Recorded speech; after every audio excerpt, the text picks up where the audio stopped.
We were in chapter 1. We was talking about life. I stopped here.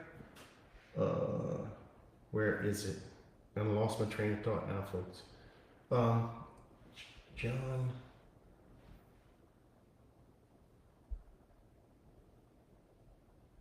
I lost what I wanted to show you. Anyhow, but you get the picture. You got what I'm talking about, right? So dead life. As long as you're dead, friend, I don't care how many times you pray. It won't even matter. You can't get life that way. All right. Now, let's go into the slide. Now watch the difference between the sinner and the believer.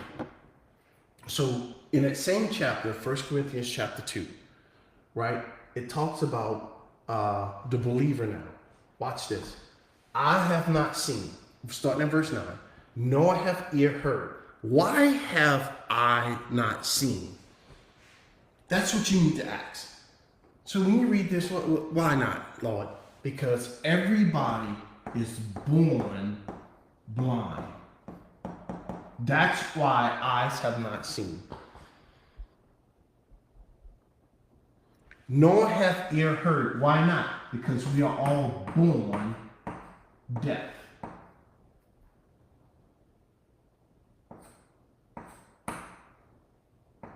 Okay.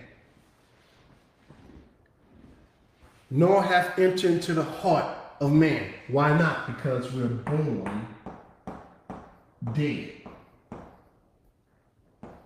So we got three problems. We're born blind, we're born deaf, and we're born dead. That's the problem. And I know deaf is the AF. So that's the problem. Blind, deaf, dead.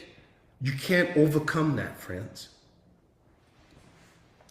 Of man, the things which God has prepared. God has prepared for that group again, those who love him. Now watch. Does everybody remain that way? No. No. Watch what God say about these people right here. To those who love him. What about those who love him? But God. That's the same thing you read over in John chapter 1 of God. God did something. God stepped in. What did God do? God has revealed to them. So are they blind now? Are they still deaf? Are they still dead? No. No. Why? Because God says, I open their eyes. I unstop their ears. Let me spell this right for people think I can't spell. I gave them life. To them. Revealed them to us, the believers, through his spirit. So how does God open the eyes of the blind? By prayer? No, man. Get out of here. It's through his spirit. How does God unstop the ears of the deaf? Through his spirit. How does God give life to the dead? Through his spirit. Why? Because it's only God's spirit who searches all things out. Yes, the deep things of God.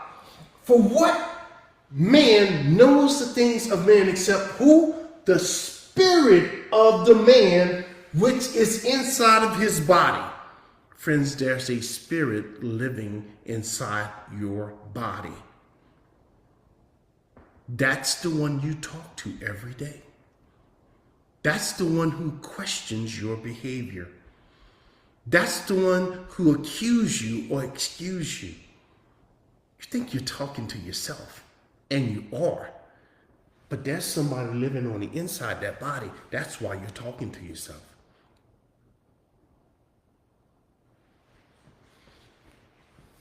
And that's why you answer yourself. You say, I don't answer myself. Yes, you do. Even so, no one knows the things of God except the Spirit of God. So because that is true, no one knows you like you know you. That's why you hear me say all the time, I am the worst sinner I know. Why? Because I know the things I thought before Christ came. I know the things that I did before Christ came.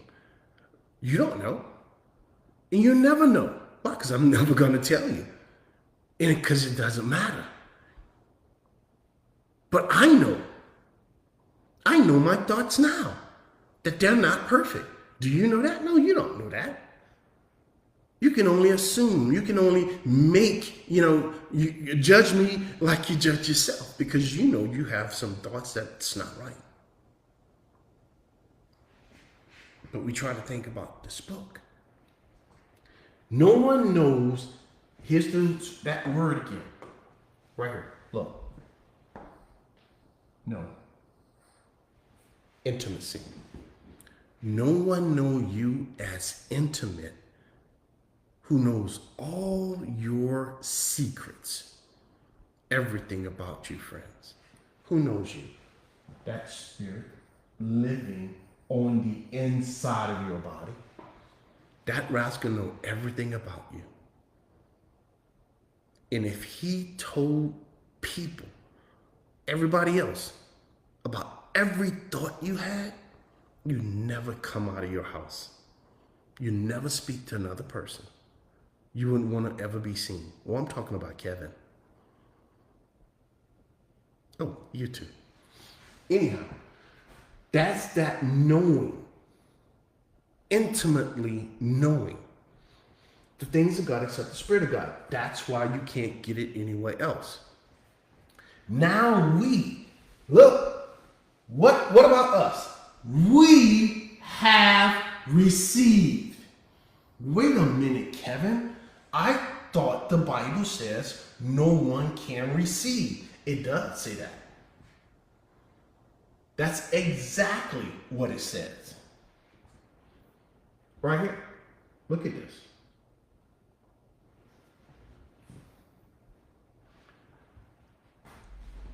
A human can receive nothing unless somebody gives it to him. Who's giving it to him? God out of heaven. It repeats itself right here.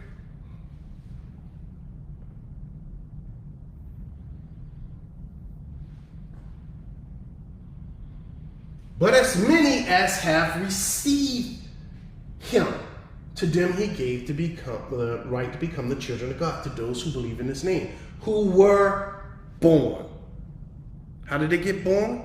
Not by their parents, not because they made some decision and they raised their hand and they went up front, not because some holy man slapped their hands on his head or did a sign of the cross or they do all this craziness.